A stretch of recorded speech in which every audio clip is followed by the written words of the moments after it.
sa loob ng kulungan, dalawang bantay ang palihim na nag-uusap tungkol sa isang nakakagulat na balita. Umamin na raw ang kagawaran ng katarungan na nagsagawa sila ng mga iligal na investigasyon.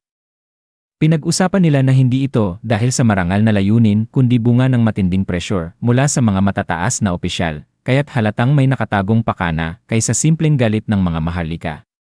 Samantala, si Hugo na nakakulong ay narinig ang kanilang usapan at mapait na nagmuni-muni sa kanyang sariling buhay. Sa kanyang isipan, iniisip niya ang kanyang nakaraang sarili na nagsasabing ang kalayaan ay hindi nangangahulugang pagliligtas dahil gagamitin lamang siya ni Noel para sa pansariling kapakinabangan. Dahil sa kanyang pag-iwas sa ibang tao noon, siya ay naging ganap na mag-isa at kahit ngayon ay pakiramdam niya ay wala siyang halaga, parang batong nakatabi sa kalsada.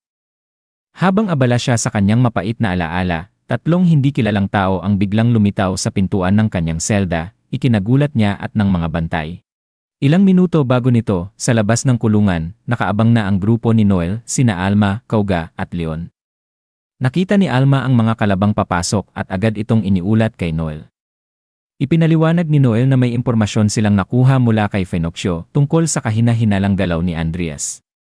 Napagtanto niya na plano ni Andreas na ipasa ang sisi sa kagawaran ng katarungan, at kapag napatay si Hugo, tiyak na iisipin ng publiko na sila ang may kagagawan. Upang pigilan ito at sabay makuha ang pabor ng madla, inihanda ni Noel ang isang mapanganib na plano.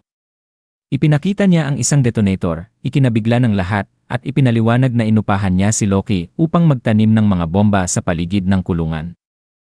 Dahil butahan gas ang ginamit, magiging malakas at kamangha-mangha ang pagsabog, at maipapakita ng Wild Tempest na sila ay dumating bilang mga tagapagligtas.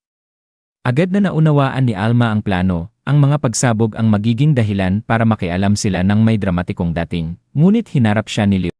Sa isang masinsinang alaala ng kanilang pag-uusap, pinaalala ni Leon na hindi siya sumama kay Noel upang labanan ang imperyo at nagtanong kung talagang kailangan ba ang ganitong uri ng dahas.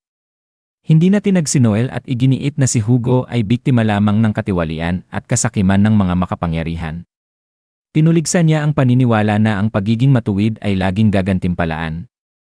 At ipinaliwanag na ang tunay na halaga ng tao ay nasusubok lamang kapag nahaharap sa mga pasyang lampas sa pamantayan ng lipunan.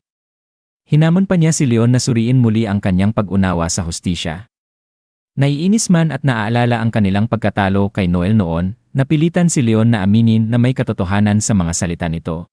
Pagbalik sa kasalukuyan, inalok ni Leon na siya na mismo ang pumindot ng detonator upang akuin ang responsibilidad, ngunit binigay lamang ito ni Noel at sinabing hindi siya lalampas sa pagiging ordinaryo hanggat hindi niya ito pinipindot ng kusa.